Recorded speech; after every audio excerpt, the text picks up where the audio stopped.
Okay, so hello everyone and welcome officially to the finishers party. Yay! Congratulations, that means that you finished. You got all the way through all 17 of the videos, and that's actually quite an accomplishment. I bet at the start it felt really daunting, and then by the end, I hope you're really proud of all the videos that you created.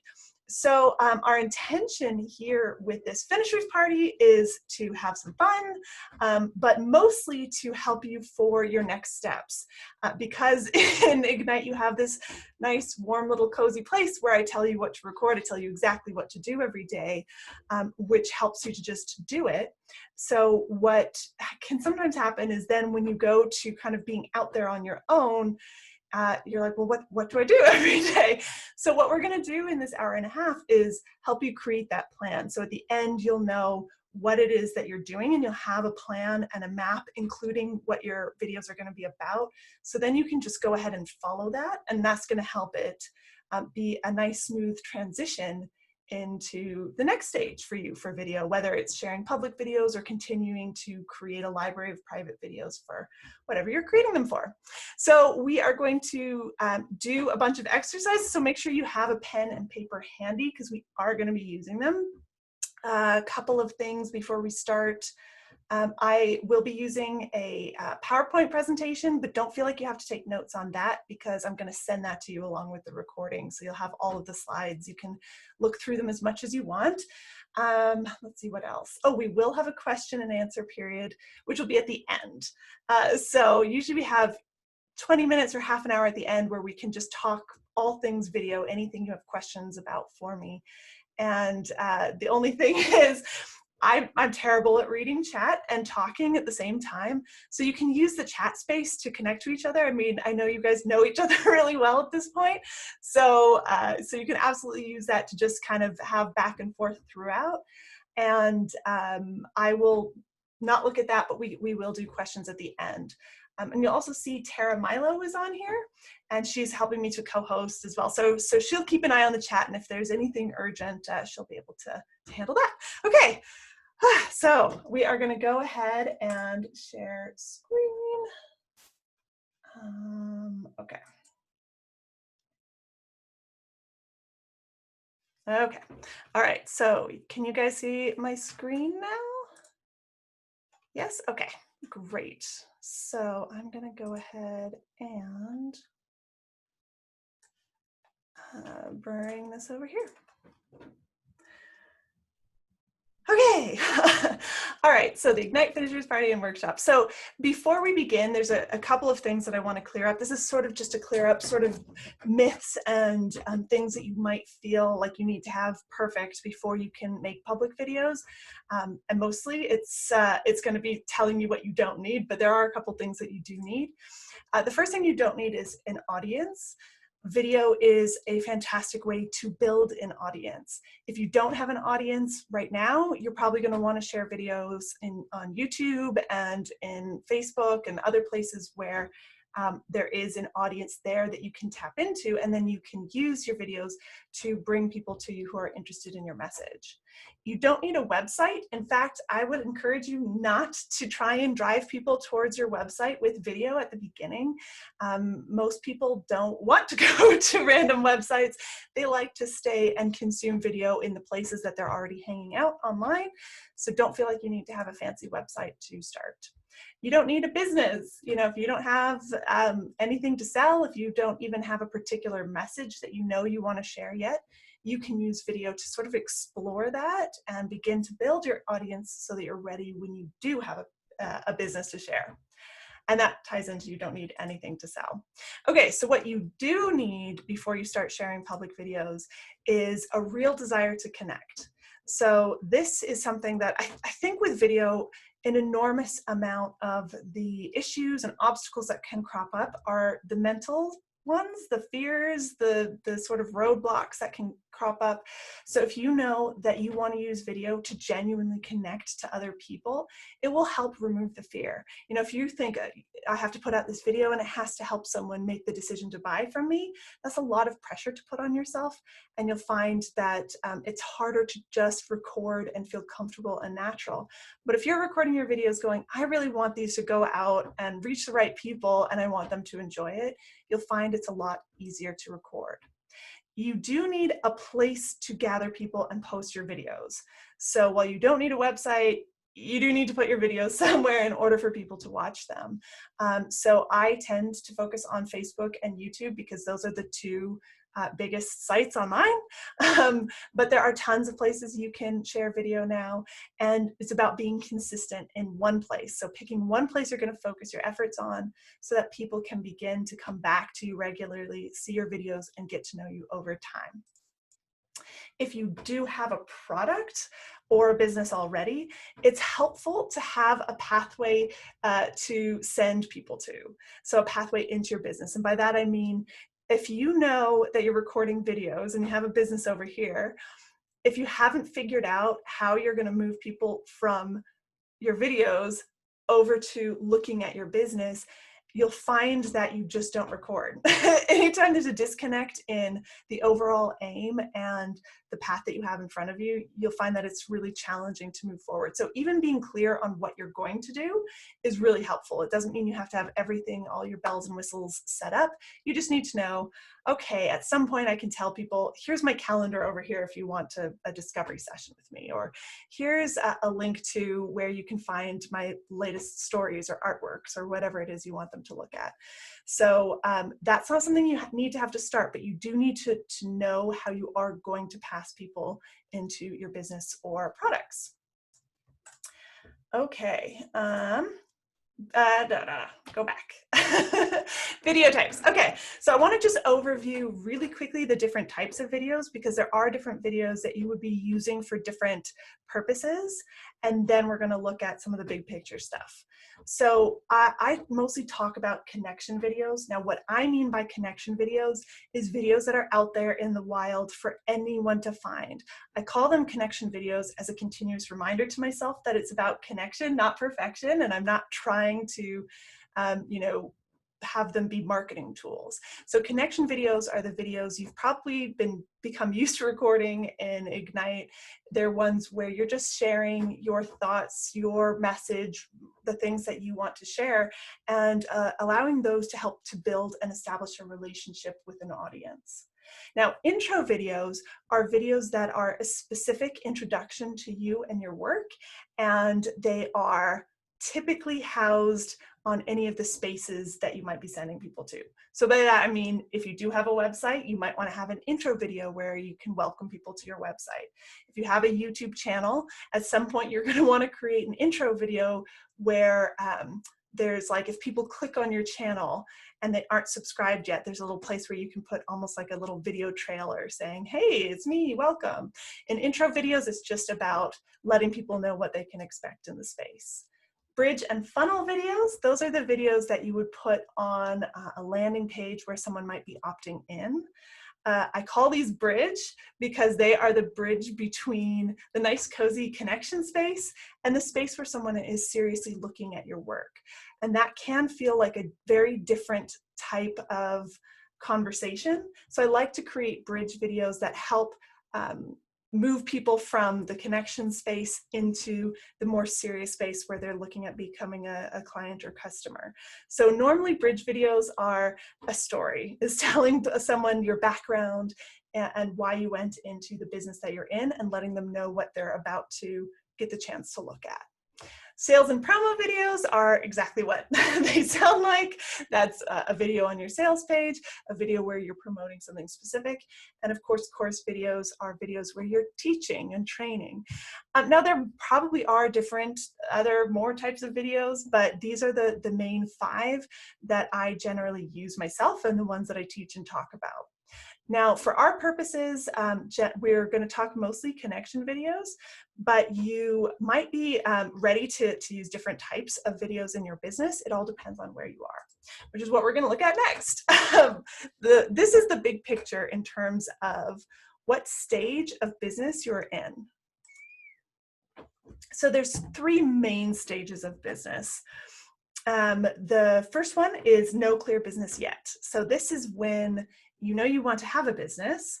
You might know kind of what area your business is going to be in, but you're not exactly sure what it is yet, what your message is, what it is you want to say, and what kind of products and services you're going to offer. At this stage, you're probably feeling unclear and saying to yourself, I'm still just figuring it out.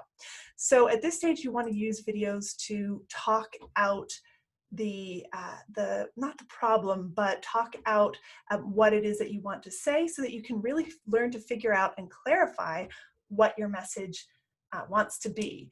What's nice about using video at this stage is you can build an audience that is coming along on the journey for you. So you can talk about the different topics that you're interested in and see what your audience responds to, and find that nice intersection between what it is that you want to talk about and what it is that your audience wants to learn more about from you.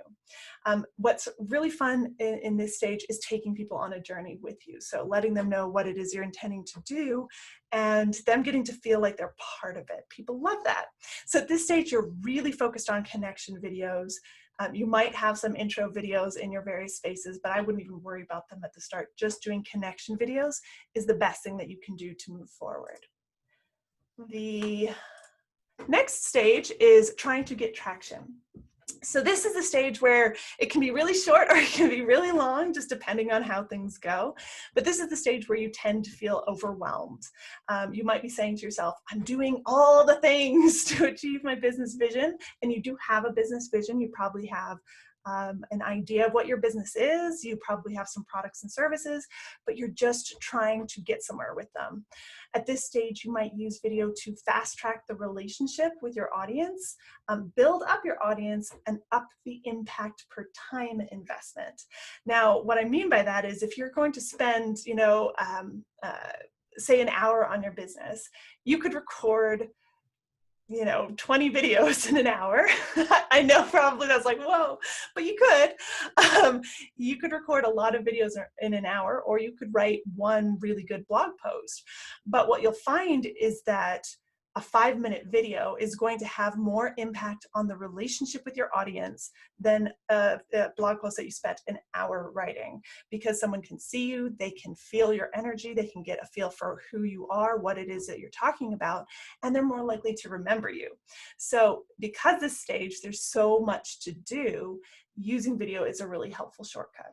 So at this stage, you want to use connection videos, add sales videos, even if you have even if you don't want to do a full-blown sales video and you're not really ready for that yet, even just having a welcome video on your sales page for any of your bigger products and services can really help that connection. It can help people feel the person behind the product, and it does make a really big difference. And as well, you might be using video to create products, so multimedia courses and programs. Now, the third stage is when you are up and running. So at this stage, you already have a business, you already are getting traction, but you're probably working really hard to keep that business going. So you're at the stage when you're feeling tired. You're saying to yourself, I'm successful, but trying to free my time, my energy, my money, and optimize my results so that you can maintain the level of success that you're having while doing less actual work within your business. So here you would want to replace elements of your process with video, again, to up the impact, scale your relationships, and increase conversion. Just as an example, if you were working with one-on-one clients and you were doing discovery calls as a way to bring clients in, you might find that after a time you don't actually have enough time to meet the demand for discovery calls. Instead, you could transition to having a video intro to what it is that you do and some form of application. That way, you no longer have to put in an hour every single time someone is interested in working with you. Instead, this system is doing it for you. At this stage, you might use connection videos, sales and funnel videos, promo videos, and of course, multimedia courses. So just take a moment and figure out where you are. You might be very clearly in one stage. You might be sort of between 1 and 2 or between 2 and 3, but go ahead and type in the chat 1, 2, or 3, or wherever you feel you are on this scale. Where is your business right now? Okay. 2, stage 1, trying to get traction. Yes, we often find there's a lot of 1 and 2, 2 and 3, kind of somewhere in between. Wonderful. 3, stage 1, 2, stage 2, 3. Very good. So either way, no matter which stage you're in, the one type of video that we all have in common as one of the most important next things to focus on is, of course, the connection videos. So we're gonna, while you can, create videos for all of those other types based on where you are and what it is that you want to focus on, for every single person, I solidly believe that connection videos are the most important thing that you are creating, because it helps your audience to build the relationship right up front. And then video in different stages and different parts of your business is helpful, but where it's going to have the most impact is in those connection videos, is in allowing the people who have just found you to get to know you. So we're going to spend the rest of the time planning out connection videos. Okay, so now we're getting to the actual plan. So step 1 of our plan is to figure out what it is that we're going to do. And the reason why this is helpful is not to say this is the right way to do things, because as you all know, there is no set right way. Everyone has to sort of feel their way into what works for them. But having a plan is going to help you know that you're executing it. And at the end of a month of recording videos, you can say, okay, how is this working for me? Do I need to adjust my plan? Do I want to record more videos, less videos, post them on a different day? You can't actually get that data unless you have a plan that you're following. So this is your jumping off point. Okay, so the first part of your plan is to write down how many videos you will make per week. I recommend at least 2 to keep the habit going. Even if you only post 1 video a week, you can record 2 every week and just have a bunch of content to slowly dribble out over time. But the reason why 2 a week is good is it stops you from getting any kind of fear about video cropping back up. It's like video recording is like a muscle. You're never going to forget how to do it. You are definitely further along than you were when you first started the challenge, but you will find that just like a muscle, if you're not using it, it can kind of atrophy a little. So it is helpful to record at least 2 a week to keep that habit going. I wouldn't record more than 7 if we're talking about connection videos, because if you record and upload 7 videos a week, that's a video every day, that's challenging for your audience to keep up with. And you'll find that it's harder to actually get people viewing your videos when you put too much out. So write down how many you want to start with, and then you can adjust your plan after you've started to execute it and figure out what works for you. Now, of course, if you are creating courses, I can record 20 videos a day when I'm doing courses. So you can definitely go more if you know you're going to be building a lot of courses. Okay. So the second part of our plan is asking which days we're going to upload the videos. So that is dependent on when do you think is a good day to upload for your audience. Now, in general, weekdays tend to be a little bit better than weekends, but it can depend on your industry. So I like to upload videos on Tuesdays or Thursdays, but that's because my videos are business related. So I want to do it on a time when people are focused on their business. If I was recording something that was specifically like for weekend warriors who want to go out and go hiking on the weekends, I might actually choose to upload every Saturday. Where is it that I'm going today? Or something like that. So just choose a day that you think sounds reasonable. There is no magical day. Everyone always asks, what's the best day to upload? You have to kind of try it out, try a couple different days out and see what works for you. Okay, the next thing you want to write down is which days you're going to record your videos. Now, remember, apart from the fact that you have to record before you upload, you can record on a different day than you upload. In the challenge, you're used to recording and uploading as sort of one process, but you can separate out these two parts because recording, while uploading is about what's best for your audience, recording is about what's best for you. When are you going to be able to have the best lighting? When are you going to be able to have the best space where you can feel the most comfortable, the most at ease, and the most, on for recording your videos? So I like to kind of plan. Well, these days, my whole family is in the house with me all the time. But when my kids used to be in school, we would plan that based on, I would do videos while they were in school because I knew the house would be quiet, I wouldn't have any interruptions, and I would have good lighting because it would be early in the day. Okay, now the last part of the plan or process is what 3 things will you do with your video after you upload? So the reason we have this as part of the plan is because you do want to take actions to share your videos. The more you can share your videos, the more people will start to see them, and that helps to gain traction, and that helps the space that you're in to begin to show your videos to more of their own audience. So it kind of helps the algorithms kick in. But this thing can sneak in business where you feel like you have to be working all the time. So we want to put a container on what it is that you're doing by saying we're going to share it in 3 different places so that you know that you've done it and you know when you're done. So some example places are if your Facebook friends are the correct audience for your videos, then you can share them on Facebook. You can share them on a fan page if you have one. You can send it in a newsletter. You can share it on a different social media site. If you're in Light Up Video Marketing, you can share it in that group and get some comments. So it's just picking 3 things that you're going to do so that you know that you've done the marketing piece for your video.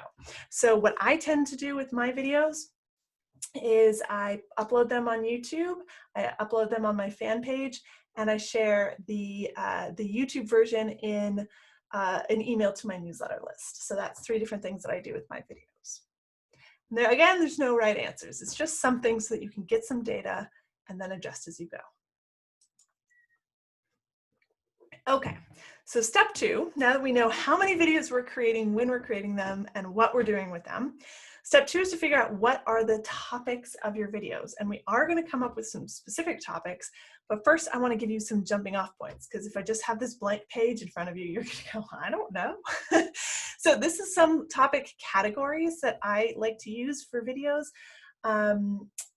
It's not an exhaustive list. I'm sure that there are categories that no one has discovered as yet, and you're absolutely able to operate outside of this list of categories, but this is just to help you come up with ideas.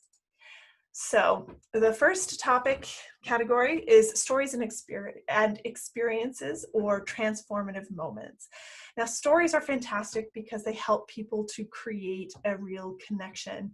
If you're telling a story, people are imagining you in the different contexts of this story, and they're far more likely to remember you. You've probably found that if you watch videos where people are just giving a tip, you remember the tip. If you're watching a video where they're telling a story, you remember them. Tips and solutions. So even though tips are less connected, they are actually a really useful type of video. I often record really short little tips just to give people an idea of like, here's how you do this, or here's a simple way to break this habit. The reason why tips are helpful is if you can give someone a tip that they actually go and use, then they start to associate you as someone who can really genuinely help them. So they've gone in and used your tip and they've done the action, but they're seeing you as someone who is going to be able to teach them more about this area. So it's kind of like in the challenge, every time I gave you a tip, you would go ahead and use that, and it would make your video recording a little bit easier, a little bit better. And by the end of it, you're like, yes, I learned my video skills from Neve. So that's just a really useful way for people to see you as a teacher or someone who can help them. A new perspective. So we did a little bit of this in the challenge where you shared a different way that you look at things compared to other people in your industry. So my new perspective that I always use is that that unpolished videos and leaving in ums and ahs and doing it in one take is actually going to create a stronger video in terms of connection than your perfectly polished video. Whereas most people who teach video show you how to be more professional, I tell you it's okay and sometimes better to be less professional. So that's just an example. If you have something like that, what's great about recording videos on that or in that category is it helps people to remember you as different to everyone else.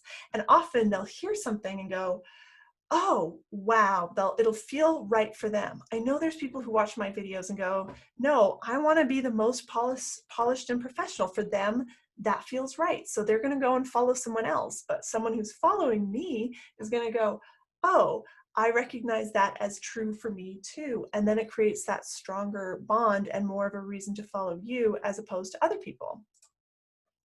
The fourth category is your vision for the world or your topic. This is just if you are trying to have some kind of impact or make some kind of change in your arena, tell your audience about it. Like I said earlier, they love going on a journey with you. Metaphors. Okay, metaphors are fantastic in video because they can help make complex topics simple. It can help people to understand what it is you're teaching, and it will help them remember it. What's great about metaphors is if you can tap into something visual, it helps people to visualize it. While you're talking, they're going to be imagining, and it's going to help them to see what it is that you're talking about and remember it later. So for example, when I'm helping people to get started in video, I always use the metaphor of ripping a Band-Aid off.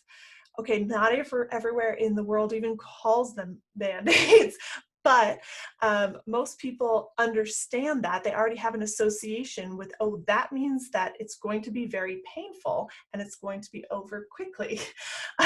Whereas if I just tell you it's going to be hard at the start, but I promise as you go it gets easier, you are not going to know whether or not I know what it's like for you. So when I say hard, do I mean, oh my goodness, this is like, I'm basically hyperventilating? Or do I mean, oh, it's a little bit hard? But if I say, rip the Band-Aid off, you know, okay, she gets this is painful, and she promises it's going to be easier after I do it the first time.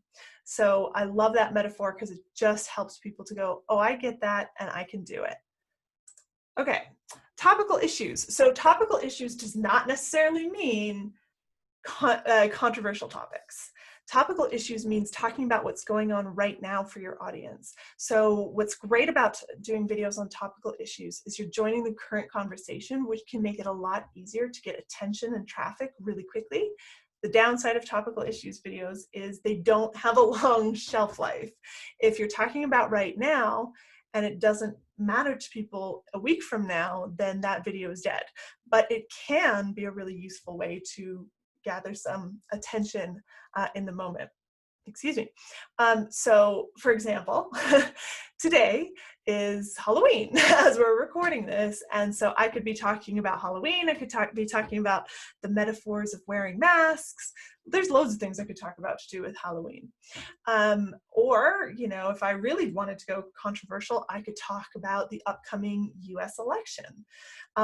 The one thing I will warn you about is if you're going to do controversial topics, just be aware that you're joining a conversation where people might not agree with you and that they might state that, and that has to be okay. If you're going to join a conversation, it's about a conversation. So don't be afraid that people are probably going to reply and let you know their thoughts on the same topic.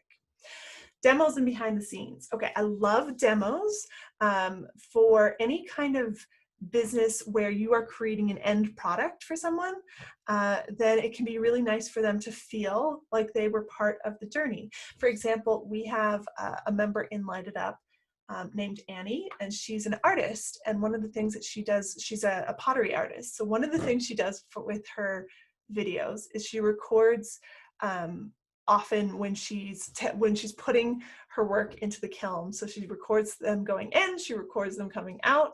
And what's really cool is then she can show like the little pieces that she's made, and you can go, oh, I love that piece. You can order that piece, but also because you feel like you were part of the making of it by watching it being made, it's going to be more valuable to you. You know, it's going to feel, you know, you're going to have more of a connection to it than something that you just go and pick up in the shop. So demos and behind the scenes are really, really useful for those kinds of businesses. Education, like I have to throw this in here because just straight up teaching people about a topic is, of course, a really useful use of video. You might want to record a video series that's helping people learn about some of the basics in your industry. Or you might want to deep dive into a topic and do slightly longer videos. I would recommend doing shorter videos while you're building your audience, but once you do have that audience built up and they know they're going to get good value from your videos, you can absolutely start to create longer videos where you can deep dive into a topic. Okay, so those are the topic categories. So then the next thing that we're going to do is specifically choose your topics. Okay, so how we do this is through something called the 50 things list. So this is my favorite tool. I use it all the time. Tara uses it all the time. We were just talking about our 50 things list yesterday. But it's a way to solve the problem of being short on ideas by coming up with tons of ideas rather than trying to find the one perfect one. And what's great about it is, especially if you feel anxious or uncertain, you'll find that this can kind of crack open any of the difficult feelings that you're having around a topic, but it also will give you tons and tons of ideas. So what I like to do with the 50 things list is sort of picture myself in the future. Say, okay, it's a month from now. I have recorded my first ever videos. I've put out 2 a week for 4 weeks. I'm super proud of myself. What video topics did I use? So from that perspective of looking at myself already having achieved the plan, achieved what it is I'm trying to accomplish, then I write down 50 different topics that I could record videos on. Now, the key to this is that you're not sitting there waiting for an hour trying to come up with 50 good topics. The point is to come up with 50 topics in 10 minutes or less. I used to do this in 15 minutes, and I found that I actually do better in 10 minutes than I do in 15. The point of this is to keep your pen moving. You want to absolutely not judge ideas as they come out. And so the only way to do that is know that you can write topics that you wouldn't in a million years record. You don't have to record them all. You just have to write them down, and you want to try to get to 50. That's a challenge. Get to 50 in 10 minutes. So if you get stuck, and you might find that you do, you probably will find that the first few are easy because you've already been thinking a little bit about what you might use video for, and you probably have a few topics at the front of mind. I find that you hit this point where it gets sort of challenging. All of a sudden, it's like your conscious brain is like, okay, that's it, I'm out. And so by writing down ridiculous stuff that you wouldn't do and keeping your pen moving, it gives your subconscious mind a chance to sort of kick in and bubble up with some different ideas. So when I get stuck doing a 50 things list, I write something ridiculous like doing a video. I could do a video about squirrels. I would never do that, but it just gives me something easy to write, and then I keep writing, and then some other idea will pop into my brain as long as I keep going. So that's what we are going to do now. I'm going to set a timer for 10 minutes, and then we are going to come up with as many things as we can. If you get to 50 and the 10 minutes isn't up, you can keep going. I'm going to put the topic categories list back up so that you can refer to it if you want. But remember, it's not about getting the right topics. It's just about getting as many as you can in the 10 minutes. So we are going to go ahead and start now.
Okay, we have less than a minute, so you can keep going.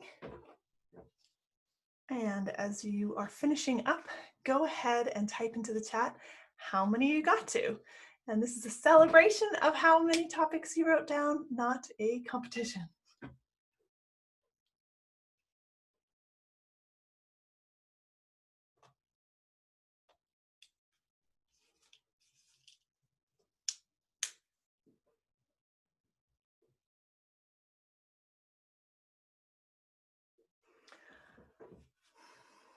Okay.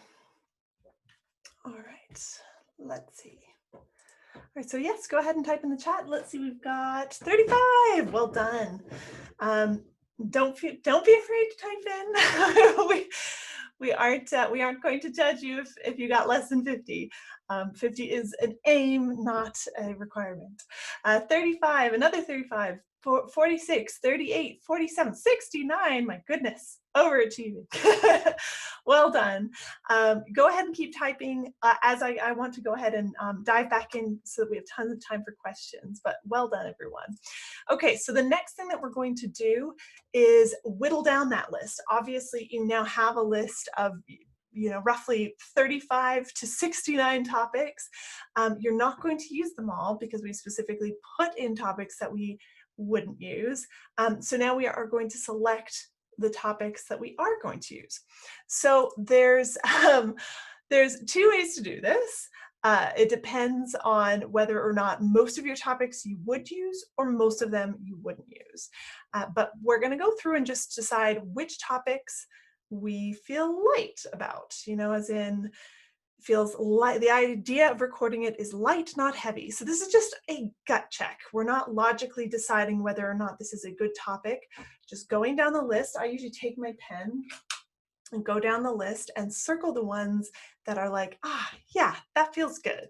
And so you're either circling the ones that feel good, or if most of them are good and just a few of them you probably wouldn't do, then just cross off the ones that you wouldn't use. So either circle if it's only a few good ones, or cross off if it's only a few that you would not use. And we're going to take 1 minute to do this.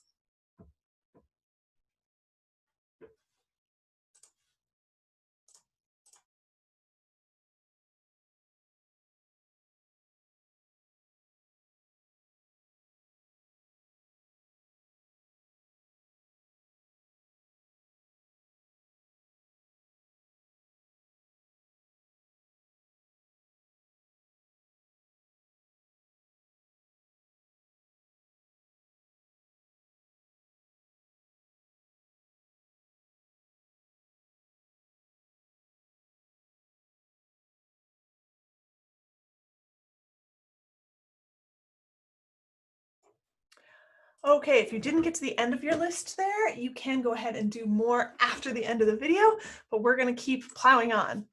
So the next thing I want you to do is pick 2 that feel fun and easy. These are not necessarily the ones that you think you should record. These are the ones that go like, that you think, no problem, I can do this one, it doesn't sound scary. So pick those 2, and those will be the first 2 that you will do in this coming week. So pick 2 that feel fun and easy, and then we're going to go ahead and put them on the calendar. So what I do is, rather than have you get out your calendar apps or your calendar books, or everyone's calendars are different, instead, on a new piece of paper, go ahead and write each topic down, leaving some space around it because there's a couple more things we're going to do for it. Write down recording and what day you're going to record. Then we're going to also put down what day we are uploading. So if you picked Thursday and you're going to upload 1 a week, and you're recording on a Monday, maybe you're recording both on the Monday, and then one will upload on this coming Thursday and one will upload the following Thursday. So go ahead and just write down when it is that you're going to be recording and uploading. And if you don't know the exact dates, that's fine. You can put next Thursday in 2 weeks' time, whatever it is you're doing. This is just to make sure you know when you're recording and when you're uploading. Okay, the next thing that we need to do for these is add a call to action plan.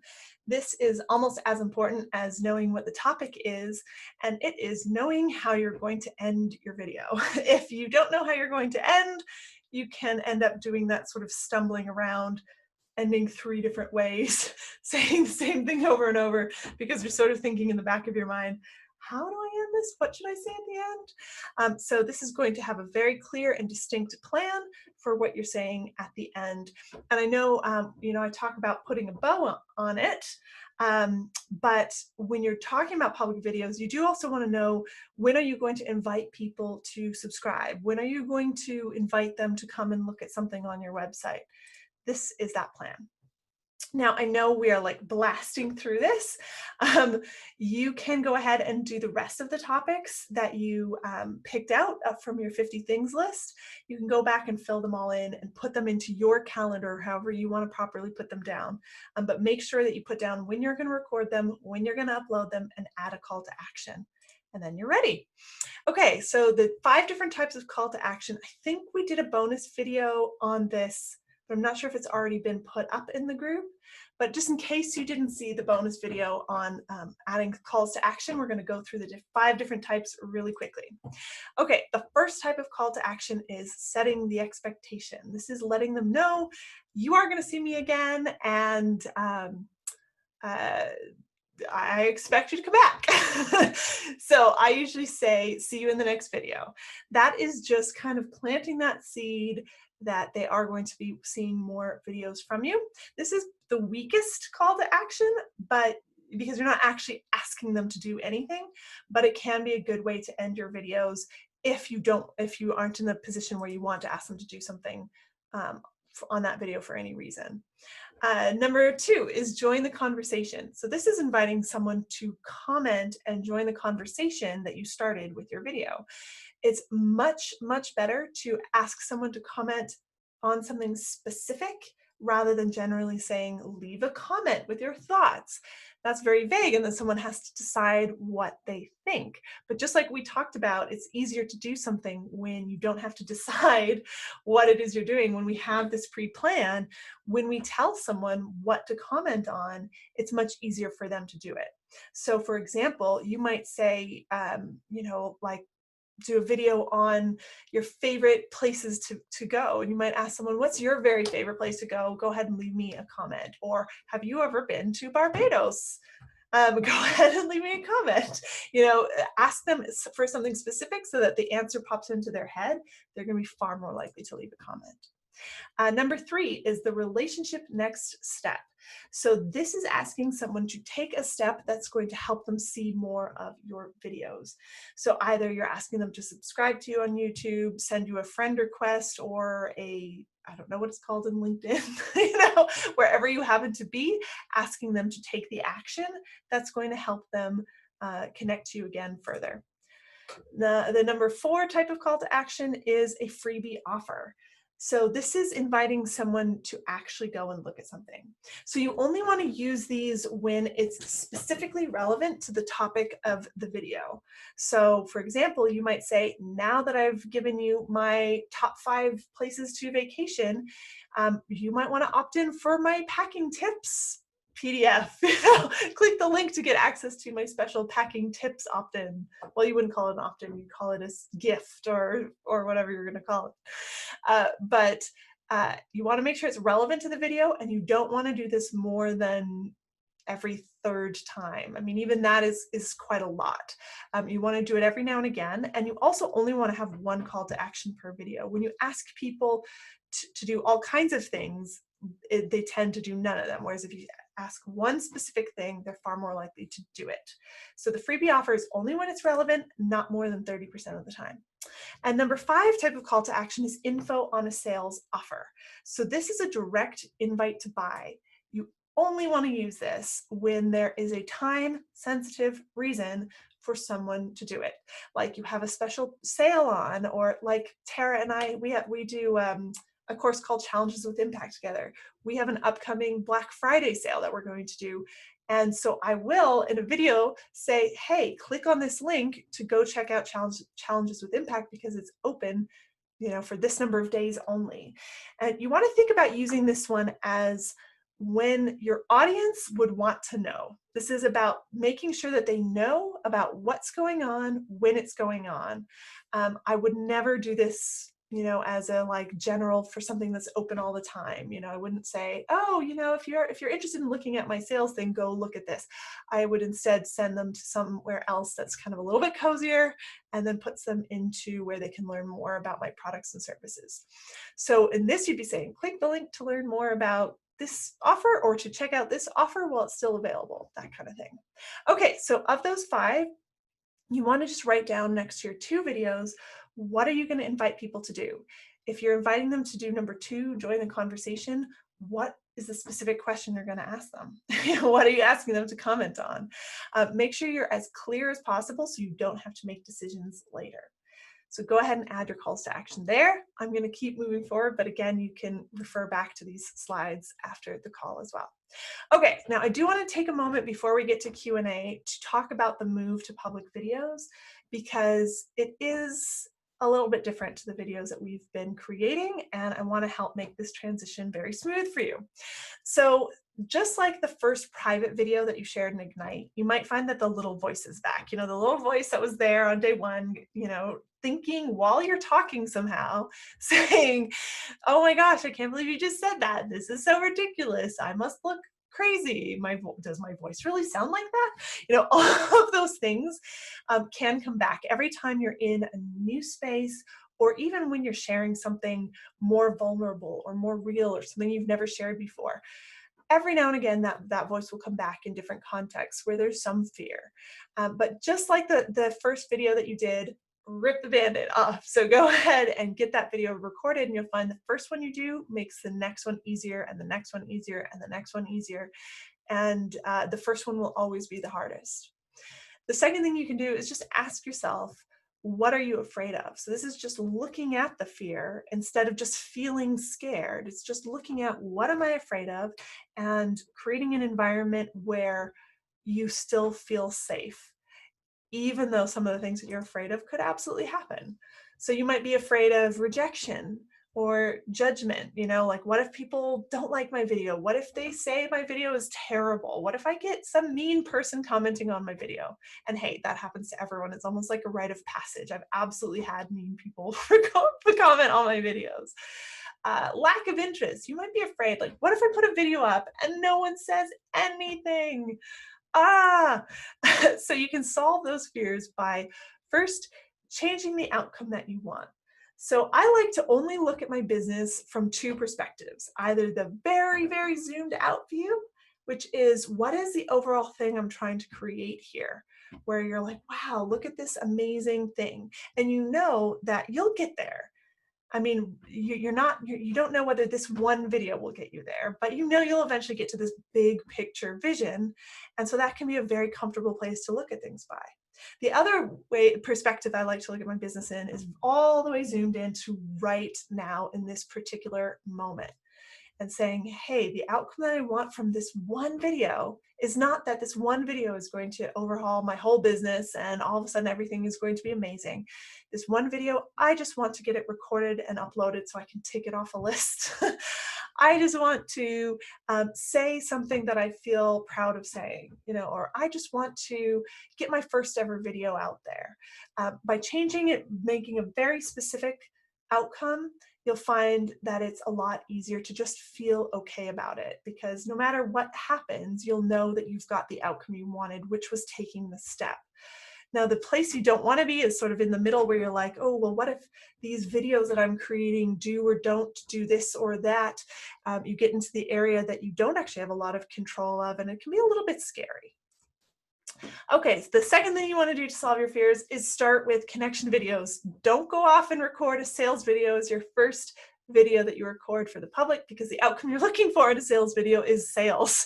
So it is probably one of the scarier ones to record. But by starting with connection videos, it's much more about just getting it done.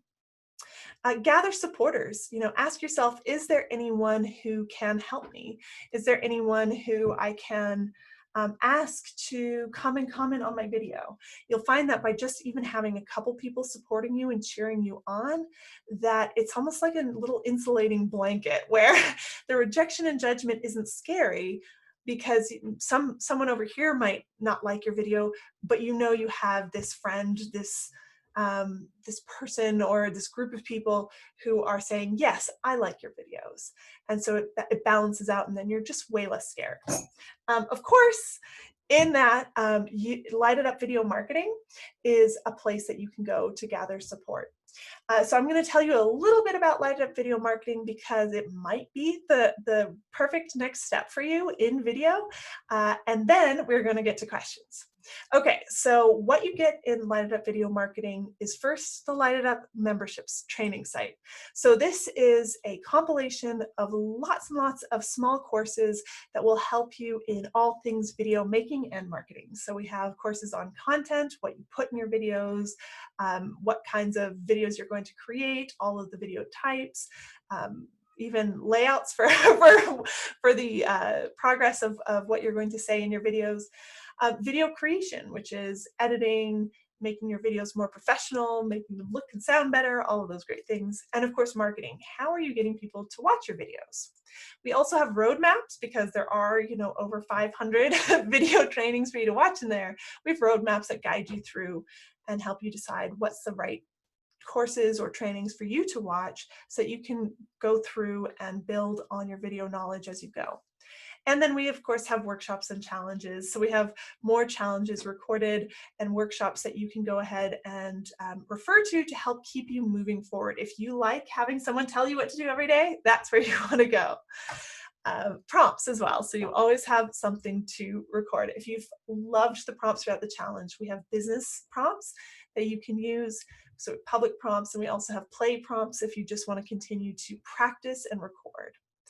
Of course, we also have the ongoing support of a powerful community. So if what you've loved in Ignite has been connecting with other people and doing it together, then you're going to love the Light It Up Video Marketing community.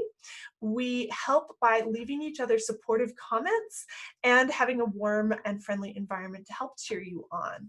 So the powerful community is within a closed private Facebook group where you can ask for feedback. You can say, hey, I want feedback on a particular video. You might come in with a sales video that you want people to give you feedback on, or you might be trying a new video series, or you might want to practice doing Facebook Lives or be doing the Facebook Live mini challenge from the membership site. And you can ask people to give you tips if you want.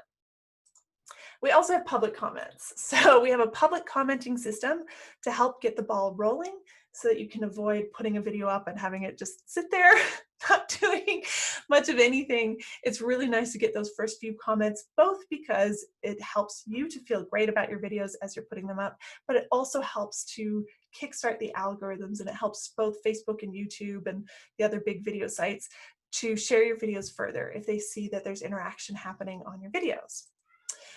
So right now I do have a special offer that's just for you guys, that's available until Wednesday at 11:59 p.m. Pacific Standard Time. Okay, I put that because I wasn't sure whether once you knock over to 12 a.m., it just gets confusing. So, but it's midnight Pacific time. So it is $100 off the join fee. So you can join today for just $100. And then there's a $35 per month membership for ongoing support, new courses, workshops, and challenges, etc.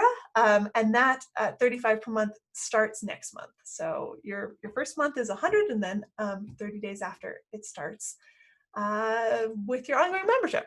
So that special offer, don't go to just the lightitupvideo.com. You have to make sure that it's /special. That's the only way you're going to get the special discount for you guys. Okay, we're almost to the bit where you guys can talk. What happens next?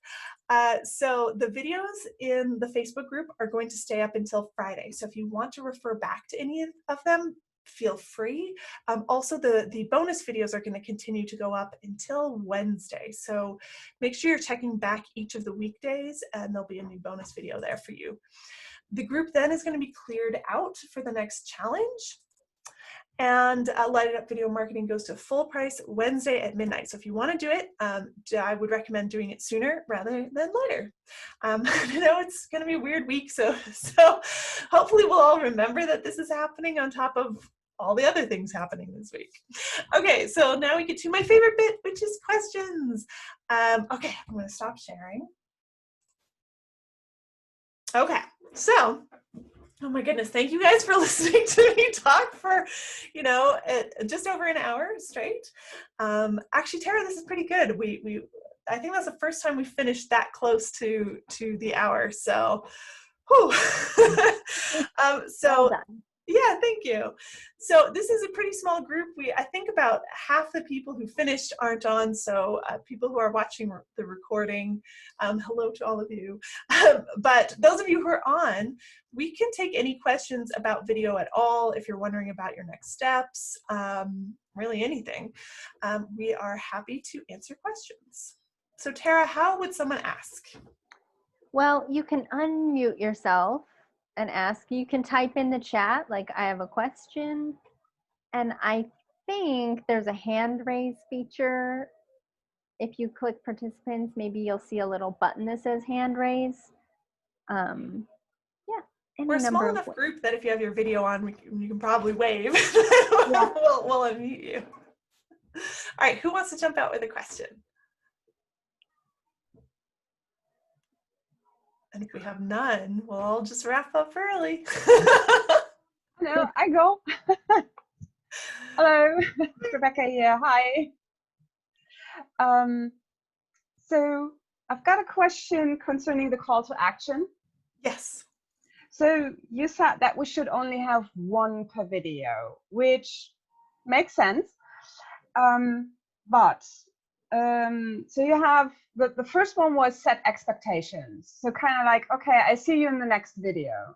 But I guess something like that could also be combined with one of the others, right? It would be a rare exception, but because especially if I'm thinking about YouTube, where a lot of people are saying, okay, if you like it, just hit the button, and if you like my video, subscribe, something like that. So I don't know how you feel about it, because it looks like everybody is kind of doing it all the time. Yes, I do have an answer to that question. It's a great question. The first point is yes, you're absolutely correct that see you in the next video, like that's totally the exception to that rule. But I would highly recommend against saying, go ahead and like, comment, and subscribe. The thing is, it's for two reasons. The first one is that when you're giving people multiple options, they're more likely to just say no. It's like a confused mind always says no, and that's so true in marketing. So anytime you want someone to take an action, giving them one choice to make is always going to be easier. The other thing is that you get almost like an intro and outro blindness or deafness that happens over time. So if someone is watching your videos and you always say like, comment, and subscribe, to them, that's going to sound the same as see you next time, because they know that's how you finish your videos. So by varying it up, you'll find that you actually get people paying attention. It still feels like part of the video, and people are far more likely to take those actions. I think that the real reason why that's so popular on YouTube is simply because no one has really sat down and thought about it, and they follow what they see other people doing. Because you go, oh, well, everyone's doing it, so that must be the best thing to do. But that's not the case.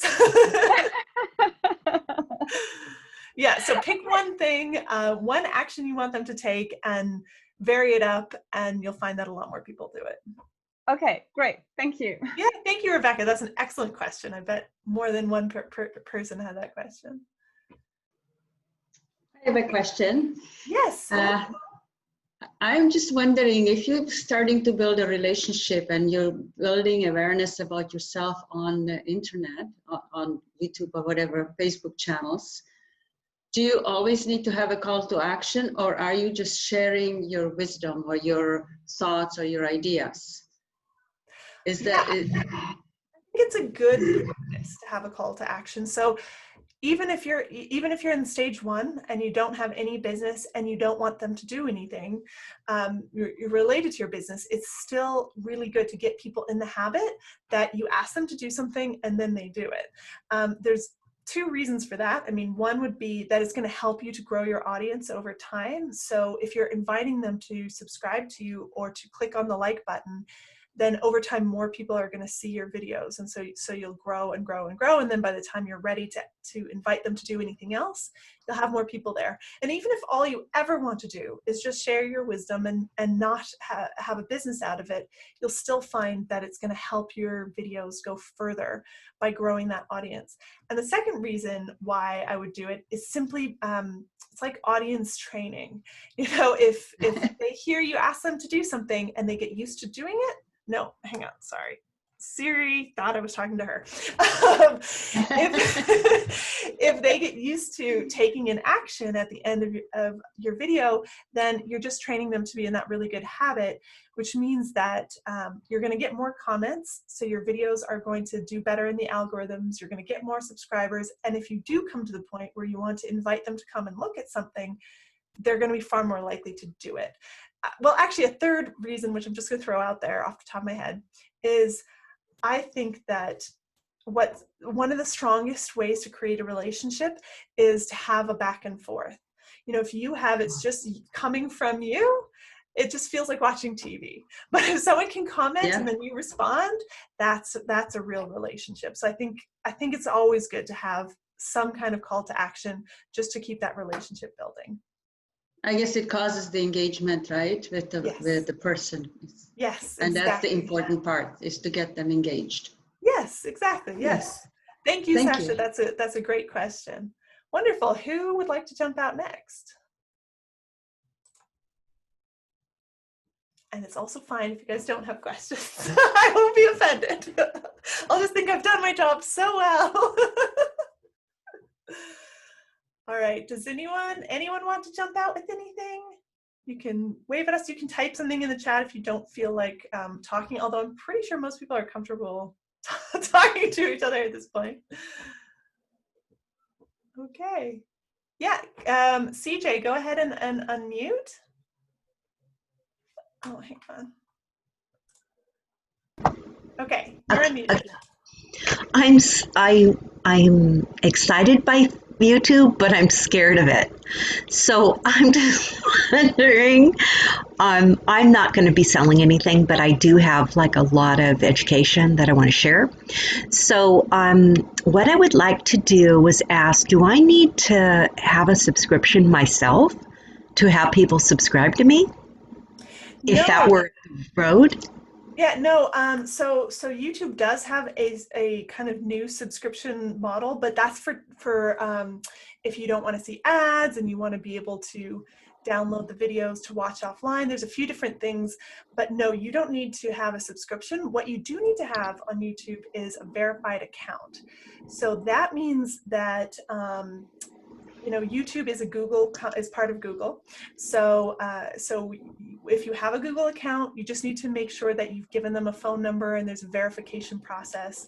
It's really simple and straightforward. It's just like anything. You just get a code that you type into a box and then they say you're verified. Then you're able to add custom thumbnails, which is great because if you don't like the freezes, you can add your own thumbnails, or you can make ones that have words on it. Actually, we're going to do a bonus video, I think on Monday or Tuesday, about making custom thumbnails. So you can do that with a verified account. And you can also upload videos longer than 15 minutes, which can be useful if you want to really get into courses and training that you don't want to have people pay for and you want it to also be available publicly.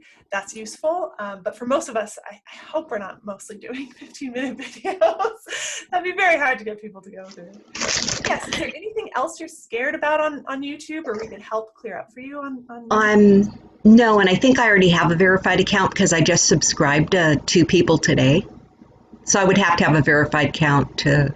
No, you might not have one. What I would just, like, if you Google verified account YouTube, it'll be pretty clear. YouTube and Google have really good support pages. So almost any question you have, there's going to be a support page kind of walking you step by step through it.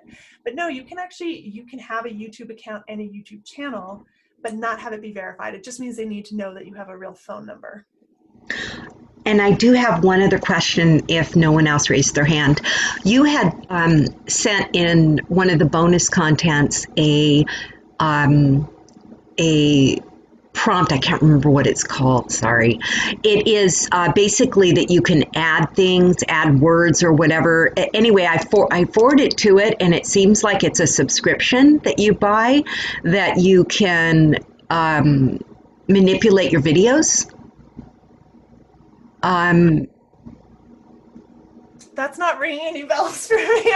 Okay, I can go look, and I'll back up and let someone else ask a question. I'll go look, and then I'll come back and ask. Okay, fantastic. Okay. And if you find out later as well, you can also email, reply to any email that we sent, and Holly, who's my business manager, she can help figure out what I think it was video editing. It was a video editing service where you could add bubbles. Oh, that really isn't ringing a bell for me. I don't know what that is, but if you can't I just saw it. Yeah, I just saw it. It's okay. I'm going to back up then and let someone else talk, and I'll go look. Okay, great. Who else would like to jump out? Anyone? No? I think that we might even not have any questions. So CJ, if you want to actually just send in an email with what it was that you found, then we can be like really, because sometimes it can be easy to kind of go down a rabbit hole and think that I've recommended something, and I want to make sure that it is something that I've recommended, it's something that you're gonna look at. So within that there was a link, and I pressed the link, and it was to be able, for sure it was adding things to your videos that were thumbnails. That's what made me think of it, which would be the little bubbles that say things so that it could be added. It was an editor. I don't think that, like, of the bonus videos, I think the one that it might be is Canva, which is a tool where you can make custom thumbnails. So it's not a video editor, but it's a thumbnail creator. So it helps you create images. So Canva does an enormous amount for free. So I would go ahead and set up an account, play around with it, but it's very unlikely you would need the subscription service. And can you spell the name of that, Canva? Yeah, it's CANVA. Perfect, I had it right. That's what it is. That's what it was. And actually, I pushed it, and it took me to. I looked it up, and it took me. And you may not have put a link in there. I may be mistaken on that. That's fine. I love Canva. I was using it earlier. The one thing is just I wouldn't get a pro account. I would play around. I think almost everything you would want to do. It was actually offering a pro account. That's what it was. Yeah. I forwarded it. Thank you. All right. Yes, thanks. All right. Any last minute questions? Are we all feeling good? Everyone's good? Wonderful. Well, wherever you are, if you're somewhere that celebrates Halloween, and if you're someone who celebrates Halloween, then happy Halloween. But I just want to say, Rebecca has one. Okay, Rebecca, go ahead. Yeah, just a quick one. So just to know how you would handle it. So I have a business for pet photography. And so what I did before I went into this business, I did something completely different. But I was thinking about maybe also opening a second YouTube channel and just share tips and tricks for this other part I did in the past, because I thought, okay, maybe I could do this also as a second business. In terms of planning, just to get your idea on what you feel is best, or how you would handle it, would you do two completely different calendars in terms of planning the videos and scheduling everything, or maybe doing it in one? Well, I would probably do it in one, just because I know I will get confused if I have a couple of different things to go and look at. Yeah. So in terms of planning, I would do it in one space. Is the second business anything to do with dogs? Or pets? No. rather? No, Okay, if it's not to completely do, different. yeah, if it's Profit not to do with management. pets, then I would definitely have two different channels Mhm. because the audience won't be the same. Yes. And having a really clear and consistent, like who this audience is that should be coming to your channel is going to help. Mhm. One thing just to know about YouTube is this is real. When I first started on YouTube was like when YouTube was a baby. It didn't matter that the channel didn't matter. What mattered was the video. But now the channel is more important than the individual video.